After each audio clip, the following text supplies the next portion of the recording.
I was driving over here just outside of Nashville down this road. I had to finish up on a story. And I'm driving on a 2-lane road. It's in the sticks, the boonies. And I'm driving and there's no sidewalk, right? I'm going up this crest of a hill and I see this white guy, kind of young, maybe 23, 24, 6'2", 220 pounds, good looking guy, had a nice body, right? Had a nice body. And he was like jogging, and I moved into the other lane, you know, so you wouldn't think I was like driving too close to try to hit him.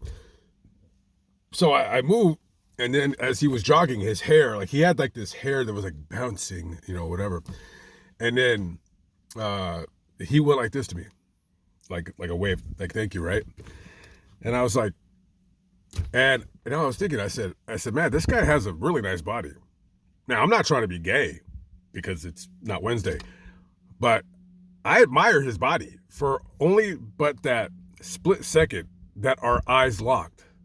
And so like I left, right? I was like, man, I wish I could work out like that and have a nice body. And then I was thinking, I'm like, why am I thinking about this guy's body? It's really, really creepy and weird. Now that I think about it, talking about it, why am I even talking about this? This is so stupid. I don't know. I wonder where he was going. Nah, that's stupid. Why am I even thinking about this guy? That's so stupid. Maybe I should have stopped him and asked him for some fitness advice. Yeah, that's what I should have done. Yeah, I should have just said, hey man, I don't mean to bother you while you're jogging, but I noticed that you're in incredible shape. What's your diet like? What do you do on Fridays? And that's so stupid. Now that I think about it, what I should have done was I should have actually hit him with my van. That way he can go flying into the ravine and injure himself very severely.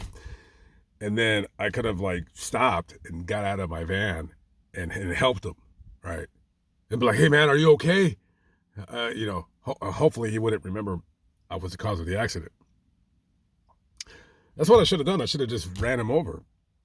That way, at least I can kind of, come up with a good way of why I'm stopping to talk to this guy. Was because, I hit him with my car and he flew 200 feet. Yeah, it would have worked out. It would have worked out. I would have took him and put him in my van and took him back to my cabin. It's a cabin I don't really speak about, and I could have nursed him back to health. You know what I mean? And then, he'd be in traction. Because I took an EMT course in school, so I know a little bit about human anatomy. So I would have had to have put him in traction because he would have had a bunch of broken bones and dislocations and fractures and all that stuff. So this guy can't move, and he's in bed. And, just to make sure that he doesn't try to hurt himself by moving too much, of course, I'll have to strap him down to the bed so he can't move, right? Now, eventually, this guy's going to have to use the bathroom. That's why they make bedpans. So I'll just have this guy, just kind of interaction. And this is not very expensive. I could just go to Harbor Freight and get those orange tie downs. I mean, yeah, they're not worth shit because they're like really crappy and flimsy, but he wouldn't be able to bust through those things. I mean, and he'll be in an immense pain, but that's okay because I have pain medication, so I can kind of nurse him back to health, give him pain medication when he needs it, and then just kind of get him, ask him about like some fitness advice stuff, right? And at first, we're not going to be able to work out together because this guy I almost killed him accidentally, allegedly. So he's not going to be able to work out for at least, I want to say at least 3 to 6 months. Right. So we're going to have to wait for that. But while we wait for his body to heal, hopefully I set the bones in his legs correctly because of that. I've never been good at that. Well, I mean, I had an x-ray machine. I could have used the x-ray machine to see if I properly set the bones in place. But I can't. I broke my x-ray machine because I was using it on this. We don't want to talk about that because I don't want to incriminate myself. But anyways, so after he's healing, you know what I mean? Like we can, like now that the guy hasn't walked for 6 months, now I'm going to have to teach him how to walk again. Right? Now, I don't have much patience, but according to this story, I mean, I've been with this guy now for 6 months, you know, and of course I got to do YouTube videos. And so I'll have to like leave him, you know, some oatmeal and, you know, make sure he's not able to escape. You know what I mean?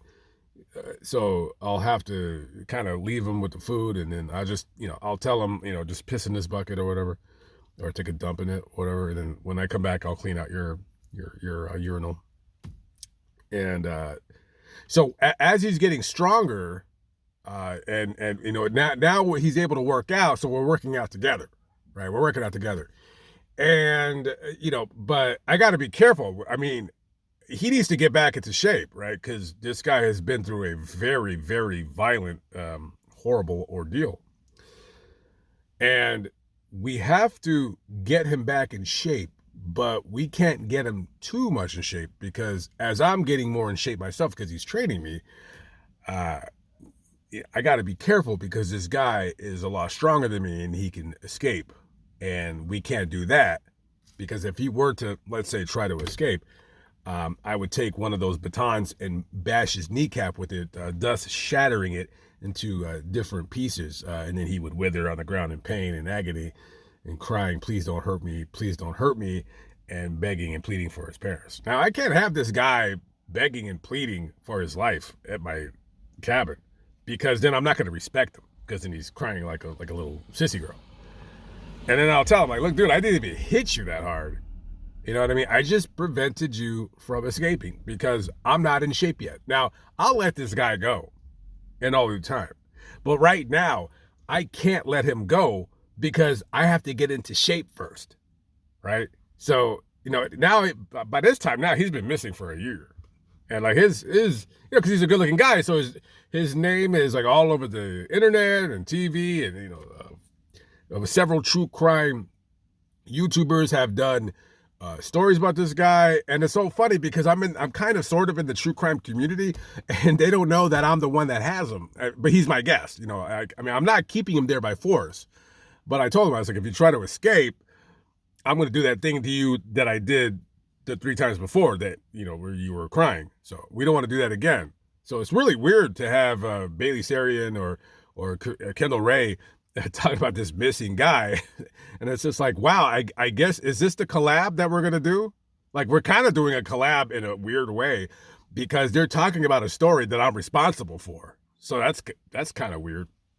Anyways, so this guy, I can't let him escape until I'm in shape. But here's the problem. Like, let's say he gets me in shape and I'm like in the best shape of my life. Well, if I let him go, then, you know, then he's going to call the police on me. So I guess I'm just going to have to kill him.